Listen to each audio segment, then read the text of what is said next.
Welcome to our channel Telugu Prabha. నేను మీ journalist Yagnamurthy. Mass Maharaja Raviteja నటించినటువంటి లేటెస్ట్ ఫిలిం 'మాస్ జాతర' మన ముందుకొచ్చేసింది. ఈ సినిమా ద్వారా భాను భోగవరపు అనేటువంటి రచయిత ఇప్పటిదాకా చాలా సినిమాలకి రచయితగా పనిచేశాడు. తను దర్శకుడిగా మన ముందుకొచ్చాడు. ఇక ఈ సినిమాని నిర్మించింది సితారా ఎంటర్‌టైన్‌మెంట్స్ అధినేత అయినటువంటి సూర్యదేవర నాగవంశి, అలాగే త్రివిక్రమ్ వైఫ్ అయినటువంటి సాయి సౌజన్య. మరి 'సితారా ఎంటర్‌టైన్‌మెంట్స్' అంటే దాని ప్రొడక్షన్ వాల్యూస్, ఆ సినిమా ప్రొడక్షన్స్ వాల్యూస్ ఎలా ఉంటాయో నేను మీకు ప్రత్యేకించి చెప్పాల్సిన పని లేదు. కానీ 'రవితేజ' మరి 4 వరుసగా 'ధమాకా' లాంటి ఒక హిట్ సినిమా తర్వాత 4 ఫెయిల్యూర్ మూవీస్‌లో తను నటించాడు. సో, ఇది చాలా క్రూషియల్. ఆయన మార్కెట్‌కి కూడా ఏదైతే వరుస సినిమాలు ఫెయిల్ అవ్వటం వల్ల ఆయన మార్కెట్ కూడా డౌన్ అవుతూ వస్తూ ఉన్నది అని చెప్పేసి ట్రేడ్ పండితులు చెప్తున్నటువంటి మాట. మరి 'సితారా ఎంటర్‌టైన్‌మెంట్స్‌లో' ఆయన నటించినటువంటి ఈ సినిమా ఖచ్చితంగా కంటెంట్ పరంగా బాగుంటుంది అని నమ్మి వెళ్ళేవాళ్ళు సాటిస్ఫై అవుతారా? రవితేజ అభిమానుల్ని ఈ సినిమా అలరిస్తుందా? లేదా? ఒకసారి మాట్లాడుకుందాం. ఇది ఒక రైల్వే పోలీస్ కథ. ఈ సినిమా రిలీజ్‌కి ముందు డైరెక్టర్ ఒక మాట చెప్పాడు.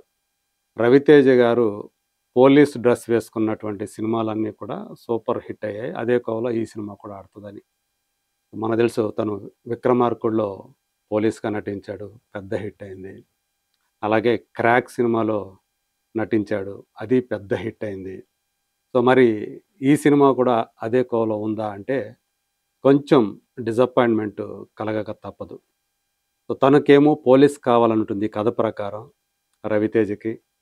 కానీ వాళ్ళ తాత మాత్రం "నువ్వు పోలీస్ అవ్వటానికి లేదు" అని చెప్పేసి. ఎందుకంటే చిన్నతనంలోనే రవితేజ క్యారెక్టర్ లక్ష్మణ్, తన పేరు లక్ష్మణ్ భేరి. తను చిన్నతనంలోనే తల్లిదండ్రులను కోల్పోతాడు. పోలీస్ అయినందువల్లే ఆయనకు అలాంటిది ఇదొచ్చింది. కాబట్టి "నువ్వు పోలీస్ అవ్వటానికి లేదు" అంటే మొత్తానికి చివరికి రైల్వే పోలీస్ అవ్వు, అందులో కొంత బెటరు అని చెప్పేసి దానికైతే ఒప్పుకుంటాడు. అలా రైల్వే ఎస్ఐ అవుతాడు లక్ష్మణ్. సో, తనని ఒక చోట, అంటే తను ఎక్కడ ఉన్నా తన పరిధిలో ఉంటే, తన రైల్వే స్టేషన్ పరిధి ఏదైతే ఉందో అక్కడ ఎలాంటి అవాంఛనీయమైనటువంటి ఘటనలు జరగకుండా నిజాయితీగా పనిచేసేవాడిగా పేరు తెచ్చుకుంటాడు. అలాంటి అతను ఒక ఏజెన్సీ, అడవివరం అని చెప్పేసి ఒక ఏజెన్సీ ప్రాంతానికి వెళ్ళినప్పుడు అక్కడ అతనికి ఎదురైనటువంటి అనుభవాలేమిటి? శివుడు అనేటువంటి ఒక గంజాయి స్మగ్లర్ తోటి ఎదుర్కోవాల్సొచ్చినప్పుడు ఏమైంది? అనేది సూక్ష్మంగా ఈ సినిమా కథ. సో, తనకి పెళ్లి కాదు. అతనికి పెళ్లి కాకుండా తాతే ఆపుతూ ఉంటాడు. ఆ క్యారెక్టర్‌ని రాజేంద్ర ప్రసాద్ పోషించారు, తాత క్యారెక్టర్‌ని.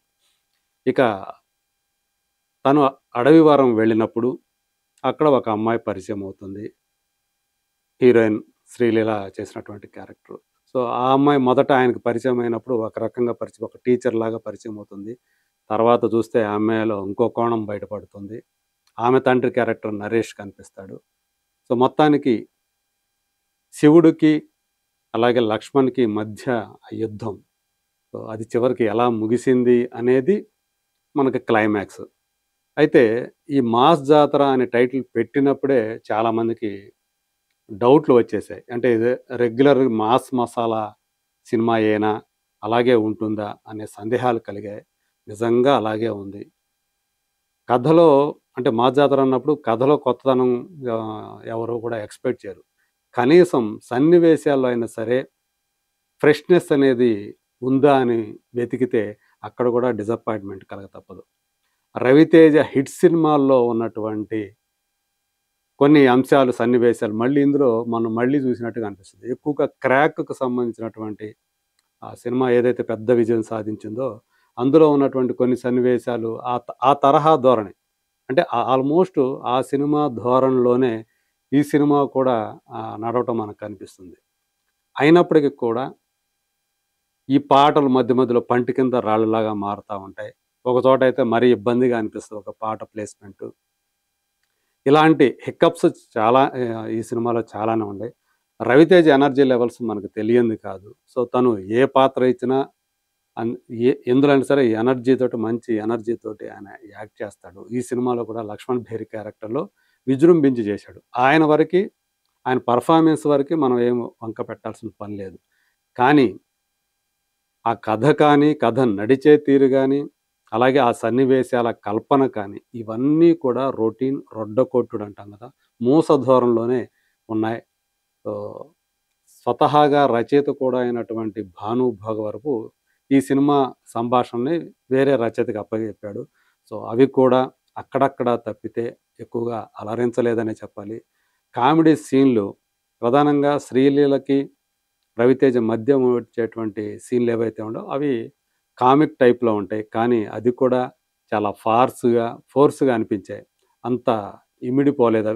కథలో మింగిలైనట్టుగా అనిపించవు.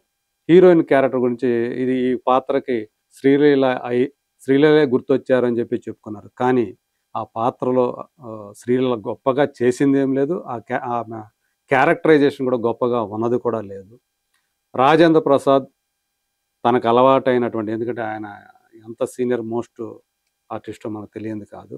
సో, ఆయన ఏ పాత్ర ఇచ్చినా చేసుకుంటూ అలవోకగా చేసుకుపోతారు. ఈ ఈ సినిమాలో కూడా అలాగే చేశారు. కానీ ఆ తాత పాత్రని తీర్చిదిద్దినటువంటి విధానం కూడా అంటే మనవడికి హ్మ్, పెళ్లి సంబంధాలొస్తుంటే ఆయన చెడగొట్టే విధానం ఇదంతా కూడా ఇరిటేషన్ కలిగించేటువంటి వ్యవహారాలే. అలాగే శ్రీలీలకి సంబంధించినటువంటి సీన్ గూడా కామెడీ సీన్ గూడా అలాగే అనిపిస్తాయి. ఆ పాత్ర ధోరణి వల్ల. సో, మొత్తంగా చూసినప్పుడు అంటే కథగా డిసప్పాయింట్‌మెంట్ కలుగుతుంది. కథనం పరంగా డిసప్పాయింట్‌మెంట్ కలుగుతుంది. 'భీమ్స్ సెసిరోలియో' 1, 2 పాటలు మాత్రం తను ఆహ్, ట్యూన్స్ ఏవైతే ఉన్నాయో అదరగొట్టేసాడని చెప్పాలి. కొంచెం ఒక జానపద శైలిలో సాగే పాట ఏదైతే ఉందో అది కొంచెం బూతు పాట అన్నట్టు ఈ సినిమా రిలీజ్‌కి ముందు ఆ పాట రిలీజ్ చేసినప్పుడు ఒక విమర్శ వచ్చింది. బట్ సినిమాలో మాత్రం అది పాట బానే ఉంది.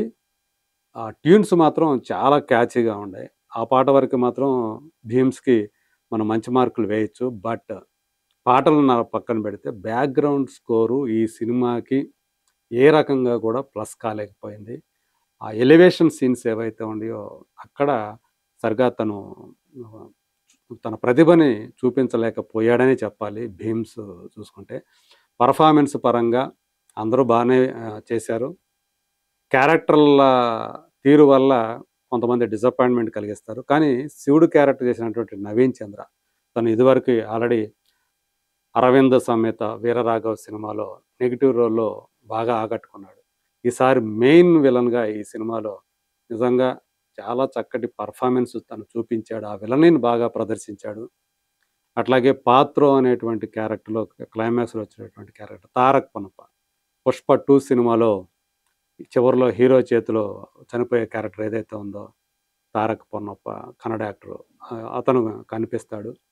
సో, మిగతా వాళ్ళు నరేష్ కానివ్వండి, సముద్రఖని కానివ్వండి. సముద్రఖనికి పెద్దగా ఆయన పెర్ఫార్మన్స్‌కి అవకాశం లేనటువంటి రోల్ లభించిందని చెప్పాలి. సరిగా ఆయన క్యారెక్టర్‌ని తీర్చిదిద్దలేకపోయారు. అలాగే ఆయన ఉపయోగించుకోలేకపోయారు ఆయనలోని నటనని.